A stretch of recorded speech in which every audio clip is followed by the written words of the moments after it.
Saudara dan saudari yang terkasih, Injil kita hari ini diambil dari Injil Matius bab 5 ayat 17 sampai ayat 19.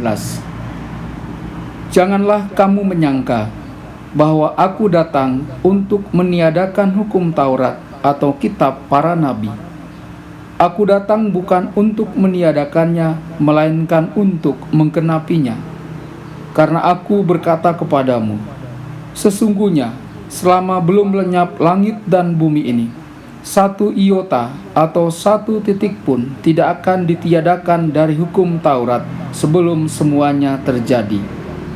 Karena itu siapa yang meniadakan salah satu perintah hukum Taurat, sekalipun yang paling kecil, dan mengajarkannya demikian kepada orang lain, ia akan menduduki tempat yang paling rendah di dalam kerajaan surga. Tetapi siapa yang melakukan dan mengajarkan segala perintah-perintah hukum Taurat, ia akan menduduki tempat yang tinggi di dalam kerajaan surga. Berbahagialah orang yang mendengarkan sabda Tuhan dan tekun melaksanakannya. Sabdamu adalah jalan, kebenaran dan hidup kami.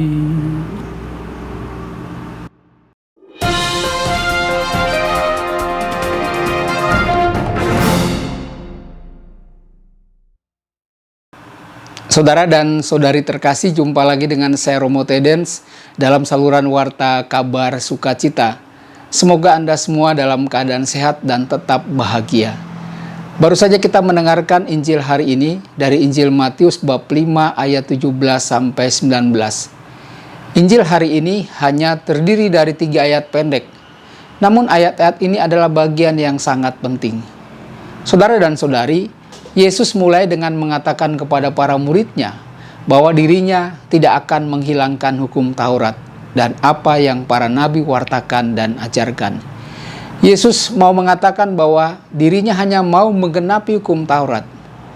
Bahkan saudara-saudari, Yesus juga menekankan bahwa mematuhi hukum Taurat dan para nabi itu penting. Hukum Taurat dan kitab para nabi itu mesti ditaati. Namun di mata orang-orang Farisi, Yesus sering dinilai sebagai orang yang tidak mentaati hukum Yahudi. Mereka sering mengkritik Yesus karena Yesus tidak mengikuti hukum Yahudi. Bagi orang-orang Farisi, hukum Taurat atau hukum Yahudi lainnya wajib ditaati dan dilakukan. Orang-orang Farisi hidup berdasarkan hukum Taurat. Saudara dan saudari terkasih, Yesus mau membuka wawasan dan memberikan ajaran yang utuh dan sempurna. Hidup manusia itu mesti berdasarkan hukum kasih. Yesus tetap mengikuti dan taat pada sebagian besar hukum dan adat istiadat Yahudi. Namun Yesus dalam melihat manusia siapapun mereka dan memperlakukan mereka bukan dengan hukum yang bersifat menghakimi, tetapi Yesus melihat dan memperlakukan manusia dengan cinta dan kasih. Yesus hidup dalam hukum Allah. Semua hukum itu penting dan perlu.